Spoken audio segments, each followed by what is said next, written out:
Okay, so I think this is part 4, after the theft. So by the time I had left the hospital, I was being held against my will. They held me for over 9 hours, or no, just almost 9 hours. And that was very obvious why they did that. And that was because, and only because, they wanted enough and ample time to go through all my things, to search out whatever they wanted, because they knew if I was there, they wouldn't be able to do that. That's probably one of the main reasons. And, download everything that was on my computers and all that stuff.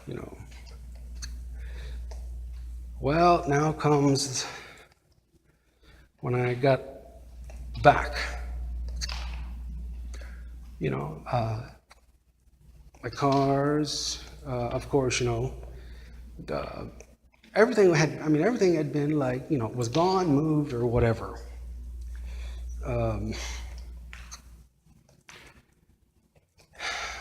So anyway, when I got back, I just literally didn't know what to do. I was at a loss because, I couldn't believe that this was actually capable of being done in this country. And this is those many moons ago.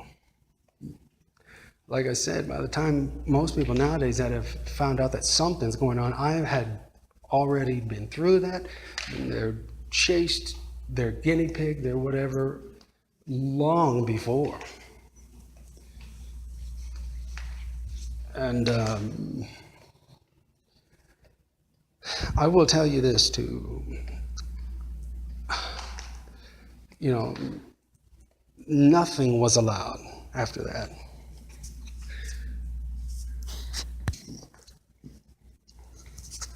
Nothing was allowed after that. And this is what I mean. For instance, for example, so here I am, with literally in front of my home, our family's home, but I can't go in. I was told so many different things. You can go anywhere on the property, but you can't dwell inside, or if you have to reach inside and grab something, you can do that, but you can't stay inside, or you can't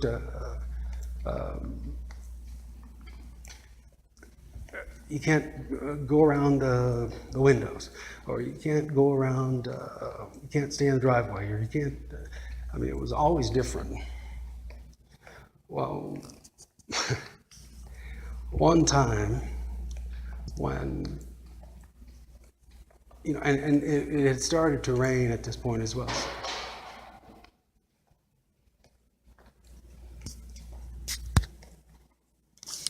One time it had started, when I got back, it started to rain as well, and I found somebody to try to help me get some stuff moved and, into, I guess you could say some kind of storage place, but because it started to rain, there was no way that I could, and you have to be aware of this too. There's a authoritative figure, and there is a private figure. That both of them were giving me as to what I could and couldn't do, because I'm like, look, you guys just threw all my stuff in the front yard here, and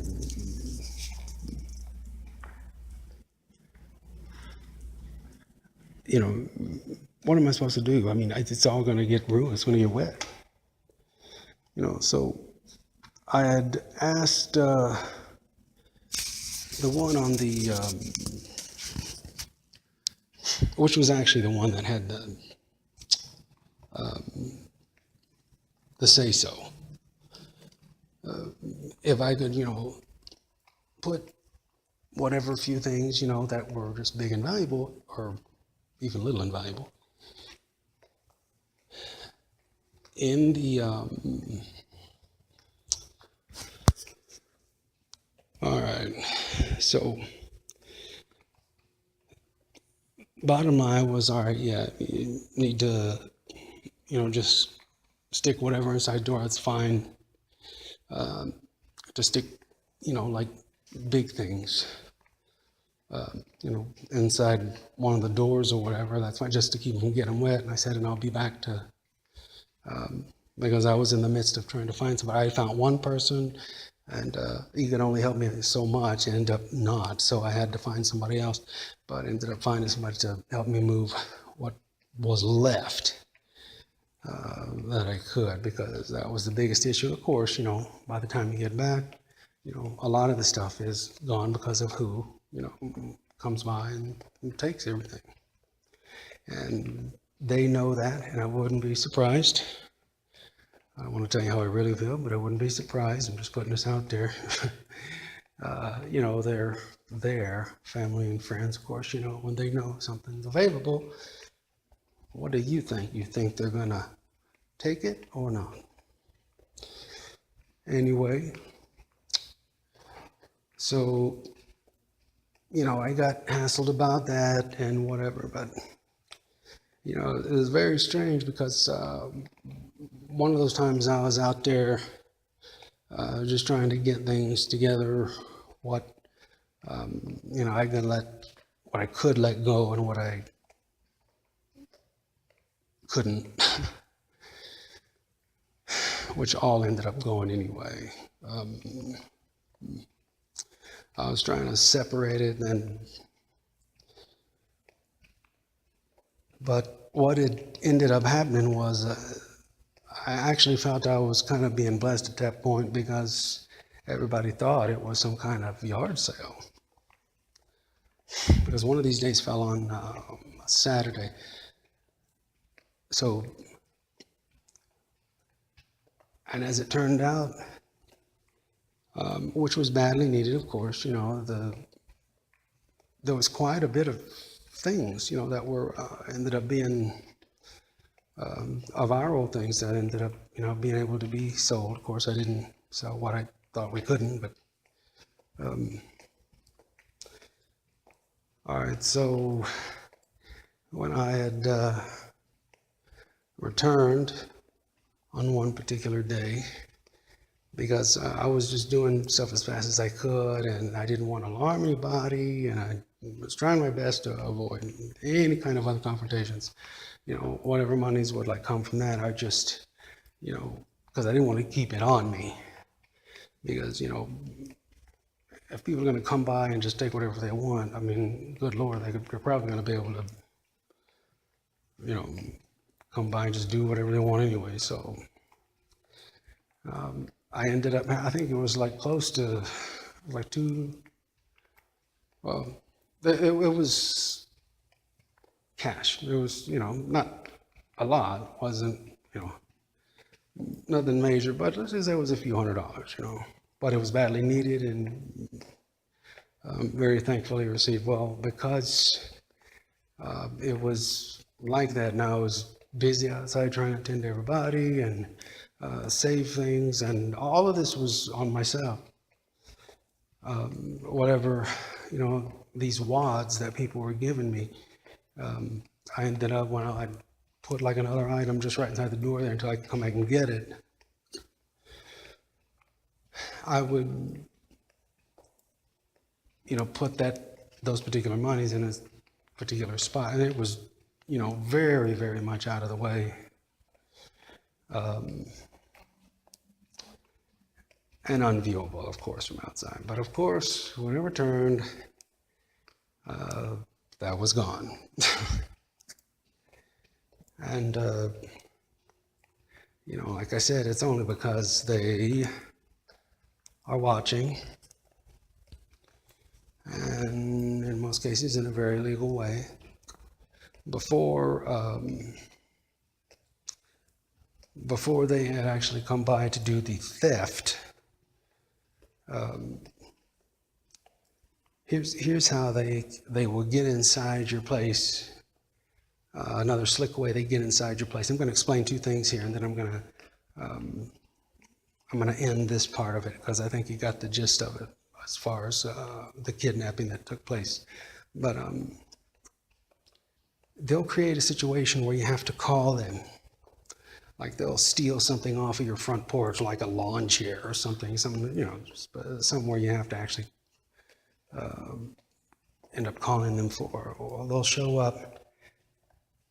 They'll wait till you're away from the door, the front door, and you invite them to come in. And, 9 times out of 10, when you open the door, it'll stay unlocked until you lock it back. And so I'll just lock it back when they leave. Well, lock it. Because what they'll do is this. Officer number 1 will come out there and will have you, in other words, he'll draw you away and your conversation away from the door. And then somebody else will come in, and it doesn't matter if they, you hear them or not, but I was very aware of this. So I could only, another officer will come. They will just come right on in, uninvited. They'll come right on in the door, and here's what he does. Don't mind me, I'm with, I've just heard the call over the radio. I just thought I'd, kind of just pop in and, see what's going on, And, because they do that. Well, yeah, they do that.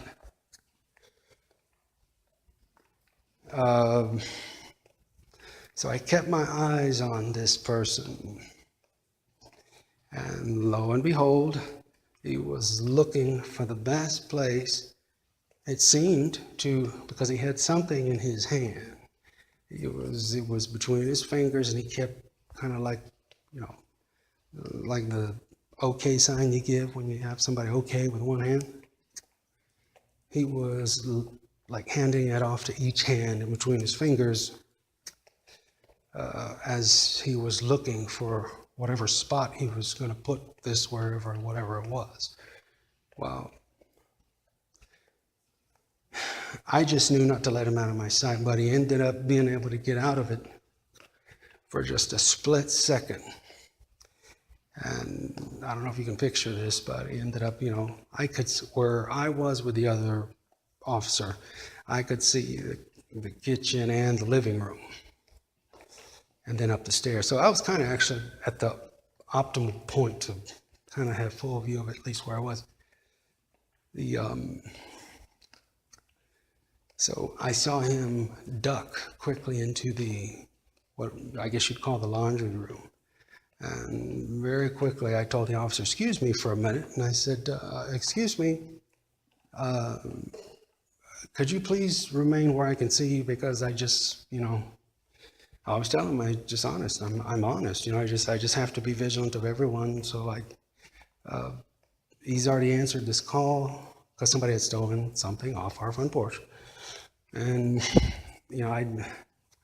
you came after the fact, so I'd appreciate if you could just stay where I could see you, He's like, oh, no problem, no problem. But see, he had already done what he came to do.